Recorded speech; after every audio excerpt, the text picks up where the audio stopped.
Hello. Politics isn't broken, it is fixed. Thank you for your many comments around ideas around optimism. Some of you commented on the difference between hope and optimism and pointed out that they're not necessarily the same.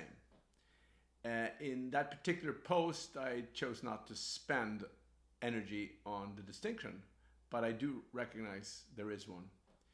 I did talk about that in a different post that I've linked in the newsletter from June of 2020, for those that are interested. This week I want to talk about politics. I know it's a bit of a no-no, and to some extent it's like talking about sex with a teenager. It's a hot topic, but I'm not sure I'm bringing anything new. But nonetheless, this is an important conversation to be had. So let's dig in. The reason for why I started writing this newsletter was very simple. I am very concerned about the quality of our civil discourse.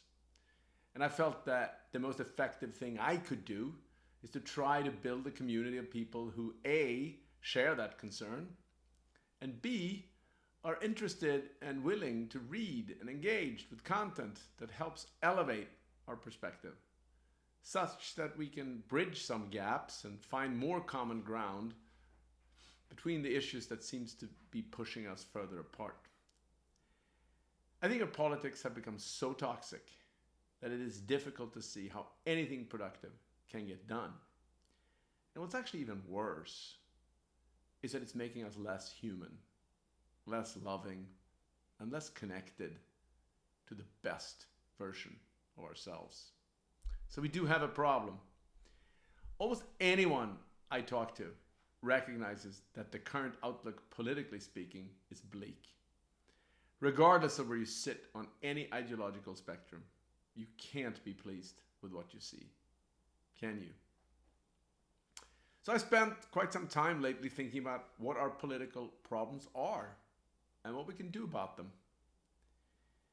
And when you diagnose any problem, particularly complex problems such as politics, it is a good idea to elevate your perspective and look at it as a system. And oftentimes, when you do, you realize that we're actually getting exactly the outcomes that the system is designed to generate. I genuinely believe that the people running for office have good intentions. They want to contribute to a better future. But our current system of elections amplifies and rewards differences over commonalities and ultimately elect people who actually represents a tiny sliver of the American electorate. Lastly, the process itself is so toxic that it changes both the people running for office themselves and us and makes future collaboration almost entirely impossible. This could be a very long post or a book, but don't worry, I will keep it fairly short. I simply want to remind ourselves that it is the system, stupid. If we don't change our system will change us. And I'm afraid it already has. So it's urgent and important business. In my own research and dialogue with much smarter people than me on this topic, I was introduced to Catherine Gell, a fellow Midwesterner who, after a successful journey as a CEO of a food business, I mean a Midwestern food executive, must be someone I love, decided to dedicate her talents and resources to understanding and fixing our political system.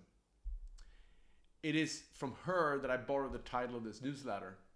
Our political system isn't broken, it's fixed. What she means is that it is producing exactly the politics it is designed to deliver, which is a two-party system that effectively blocks out competition and pushes politics to increasingly polarized positions. Sounds familiar, doesn't it? She did significant research together with Professor Michael Porter at Harvard Business School, and they published a book that I linked to below. They ultimately developed an innovative voting process called Final Five voting.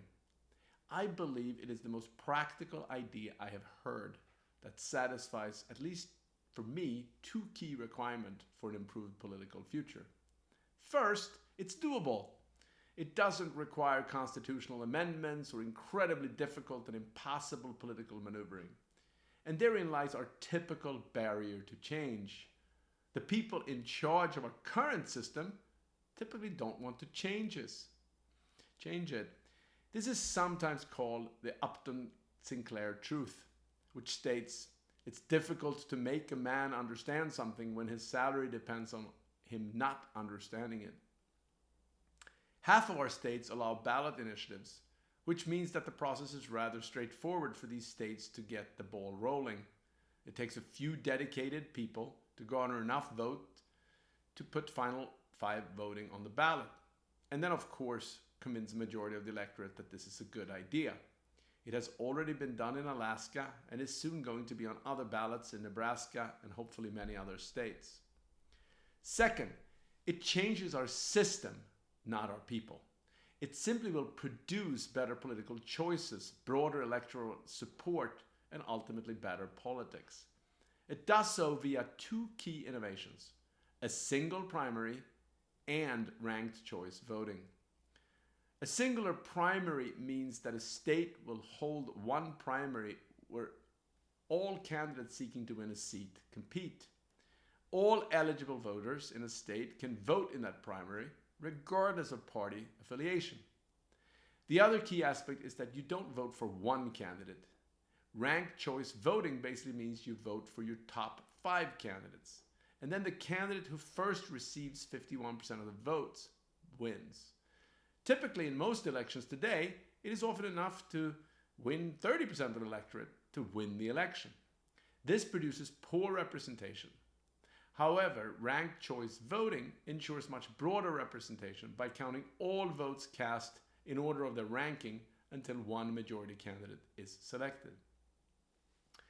I will let Catherine herself describe what Final 5 voting entails in the links below, and I encourage you to learn more as well as support her important work as much as you can.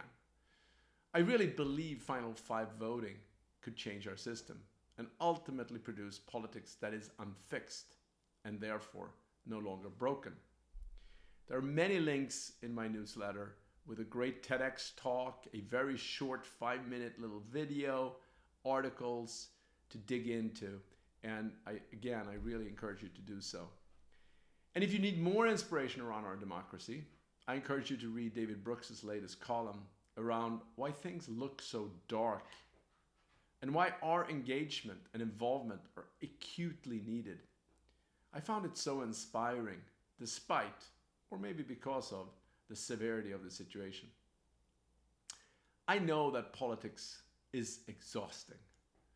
Most of us feel helpless and small and trying to think about how to affect it. And for that reason, I don't spend much time in the political arena. But I know you agree with me that we can do better than this. And while easy to blame people, I think it's time to actually fix the plumbing so that what is stuck in there can get flushed out. And as painful as any truth might be, we do get the democracy we deserve. So it does start with us. Have a great week.